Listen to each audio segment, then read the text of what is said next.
हालात कितने नॉर्मल हो गए और हम किस तरह से एक नए युग में प्रवेश कर रहे हैं, प्रगति के युग में और शांति के युग में प्रवेश कर रहे हैं। तो इस स्टेट में जो कुछ भी अच्छा हो रहा है हम उसका स्वागत करेंगे, लेकिन 2-3 बातें कह रहे हैं कि जिससे आजकल का हालात के बारे में आपको थोड़ा बहुत मालूम हो जाए। पहली बात सिंपल है कि इस वक्त जो माइग्रेंट कैंप है या डिस्प्लेस्ड कैंप है जगती में, वहां पे सरकार ने रिफ्यूजी कैंप्स में ही बिजली बंद कर दी।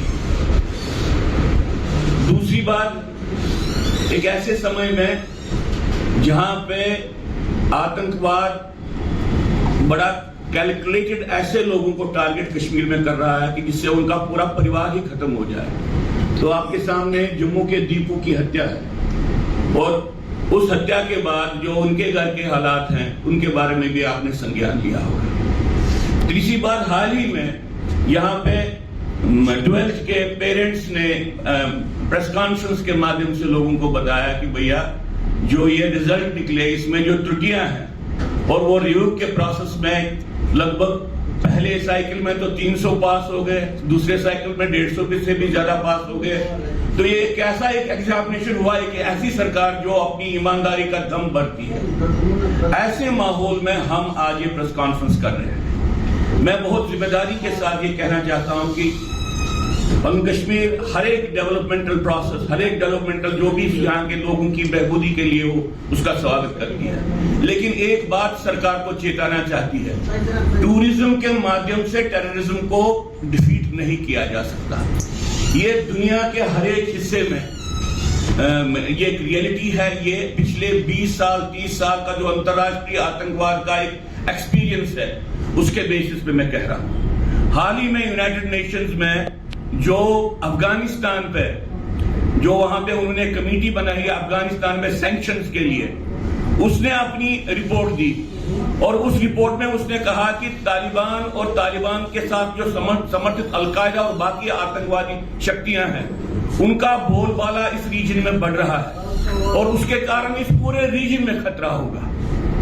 अब एक ऐसी परिस्थिति में जहां पे जिसको आप कहें कि अनकंट्रोल्ड टेररिज्म, जिसमें स्टेट एक्टर्स और नॉन स्टेट एक्टर्स या एंटी स्टेट एक्टर्स दोनों तरीके के टेररिस्ट ग्रुप्स ऑपरेट कर रहे हैं, ऐसी परिस्थिति में जब आप बार बार ये बात कहोगे कि हमने यहाँ पे जम्मू कश्मीर में आतंकवाद पे जीत हासिल कर ली है, तो वैसी ही घटनाएं घटेंगी जैसी पुंछ में घटी। अभी तक भी हमको मालूम नहीं है कि वहां पे किन लोगों ने ये किया और वहां पे कौन सी शक्तियां काम कर रही हैं। डांगरी के जो विक्टिम्स हैं उन्होंने दूसरी बार प्रेस कॉन्फ्रेंस की और गवर्नमेंट से मुतालबा किया कि भाई 6 महीने में आपने क्या किया। अब ये जो मैं बात कर रहा हूं कि डेवलपमेंट और टूरिज्म को टेररिज्म के साथ लिंक करना, इसमें मैं एक बात कहना चाहता हूं। ये बिल्कुल पिछले 30 साल का एक फ्रेमवर्क है, कांग्रेस ने भी चलाया और कांग्रेस के बाद भी चलाया और बीजेपी भी उसको जोर शोर से चला रही है कि हम यहाँ पे डेवलपमेंट और टूरिज्म के माध्यम से टेररिज्म को समाप्त कर देंगे। अब ऐसी परिस्थिति में देख लीजिए एक ऐसी अवस्था बनी जहां पे पूरा डेवलपमेंटल वर्क, पूरा infusion of funds, recruitment drives उन एरियाज में हुई जहां पे टेररिस्ट, जिस एरियाज में से टेररिस्ट निकलते हैं, उन एरियाज में जहां पे पीस था, उन एरियाज में जहां पे नेशनलिस्ट लोग काम, जहां पे टेररिज्म नहीं बन पाया। अगर आप ये सारी डेवलपमेंटल प्रोसेस देखेंगे आप देखेंगे उन पे ट्रस्ट कम है। तो एक सिलसिला बन गया 30 साल में जहां पे गवर्नमेंटल पॉलिसीज ही एक किस्म का एक सपोर्ट स्ट्रक्चर बन गई है उन शक्तियों के लिए जो टेररिज्म को सपोर्ट करती है। हाल ही में जो ये कहा गया कि भाई मिडिल ईस्ट से $50 बिलियन का इन्वेस्टमेंट आएगा, वो कश्मीर के लिए आएगा। कश्मीर स्पेसिफिक का मतलब हो गया क्योंकि कश्मीर 98% तो 99% तो मुस्लिम है, तो ये मुस्लिम स्पेसिफिक इन्वेस्टमेंट्स आएंगे। इन परिस्थितियों के बड़े घातक परिणाम आगे आने वाले समय में हो सकते हैं। हम सरकार से ये कहते हैं कि भाई आप अपनी पॉलिसीज को रिव्यू कीजिए। अभी आप वैसे ही चल रहे थे जैसे कांग्रेस की रिजीम चल रही थी, जैसे नेशनल कॉन्फ्रेंस की रिजीम चल रही थी। डे टू डे लेवल पे टेररिज्म को फेस करो, किसी तरीके से आप लालच देके या पैसे के माध्यम से डेवलपमेंटल जो एल्यूरमेंट के वास्ते से आप कंटेन करो।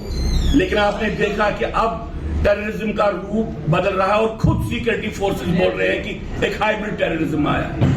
और इस हाइब्रिड टेररिज्म का सबसे बड़ा जो हमको लक्षण लग रहा है, ऐसे हिंदुओं को कश्मीर में और जम्मू में टारगेट करना कि जिनके मरने के बाद उनकी सारी फैमिली तबाह हो जाएगी। दीपू का फादर और दीपू का भाई दोनों किसी न किसी फॉर्म में जो यहाँ पे हुआ है वो बिल्कुल वो फुली फिट नहीं है। सोचता हूं कि पिछले 30 साल में हमको लग रहा है कि अब ऐसी सरकार आई है जिसकी संवेदनशीलता जो हिंदुओं को टेररिज्म के माध्यम से खतरा है और जो उनको भोगना पड़ता है उसके बारे में उनकी संवेदनशीलता है। ये क्यों है ये समझना चाहिए, लेकिन हम नहीं समझते हैं किसी भी लेवल पे कि जो ये हर दिन ये दिखाया जा रहा है इससे थ्रेट बढ़ती है। अगर इस बात को मान भी लिया जाए कि हालात सुधर रहे हैं, जितने जितने हालात सुधरने की दिशा में जाएंगे उतने उतने सॉफ्ट टारगेट्स की वल्नरेबिलिटी बढ़ेगी। ये एक इनवर्स प्रोपोर्शन होता है। मान लीजिए अगर सरकार की बात सच है, सच नहीं है और मैं आपको अंत में बताऊंगा सच क्यों नहीं है, मगर अगर सरकार की बात सच भी है